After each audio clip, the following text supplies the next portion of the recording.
Discuss this. I mean, I've been quoting these numbers all day.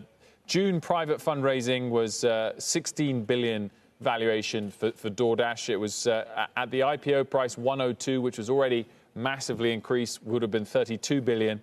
Closing today worth more than 60 billion. I mean, that is extraordinary, isn't it?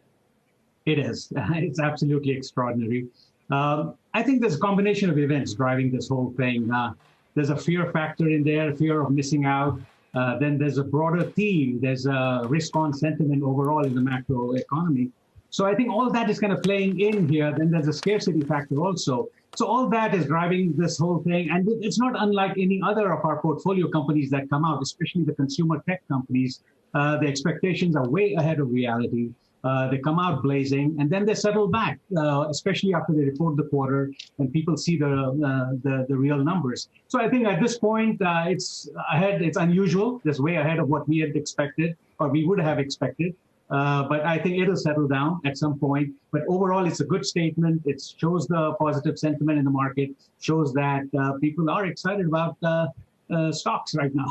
Well, certainly excited about this particular stock. Santosh, does this give them the ammunition to actually crush Uber and other rivals, and such that we'll have a one-player market, or is this a sort of validation for Uber Eats? No, it's more a validation for Uber Eats. They're no way close. They have 50% of the market, but still a long way to go. I mean, they have to prove themselves. This valuation does not show, I mean, it shows more than what they're capable of doing at this point. They need to grow into that valuation, and it's going to take a while. I remember when Lyft came out, did their IPO, people said, you know, forget it. It should be a $5 stock, $10 stock. No one's going to do what they're doing. It doesn't make a business sense. It will make more sense. This is a logistics company. The last mile logistics is going to be important, more so as our lifestyle changes more and more. And in the post-pandemic world, which DoorDash has to prove itself, I think you will see that they have a place there. Last mile logistics is important, and they're going to be delivering more than just food. It's going to be a whole set of consumer goods. So I think it has a place in there. Whether it does it alone or in combination with a bigger company, we don't know yet. But definitely there is a place for this kind of business. Delivery as a service category is here to stay, and they are the leaders.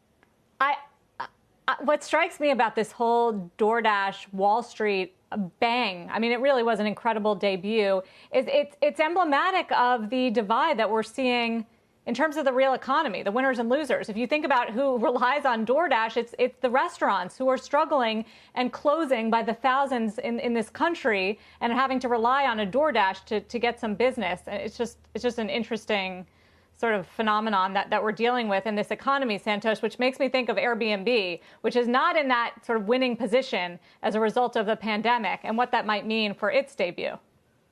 Yeah, I think to some extent it was a beneficiary, but not as much as DoorDash. They benefited because the hotels did not benefit from the pandemic. So they got that business. And the way they're set up in the remote areas, rural areas, and the independent houses, I think all that played into Airbnb's hands. So I think they're set up well, but it's nowhere close to what they were before the pandemic. And they're getting there. So for them, it's really getting up to speed. So there's a whole market ahead of them. It's the best of breed. Brand name, market share, brand share, I mean, mind share, everything. So I think Airbnb will be a good story. It is a real business. It's close to profitability.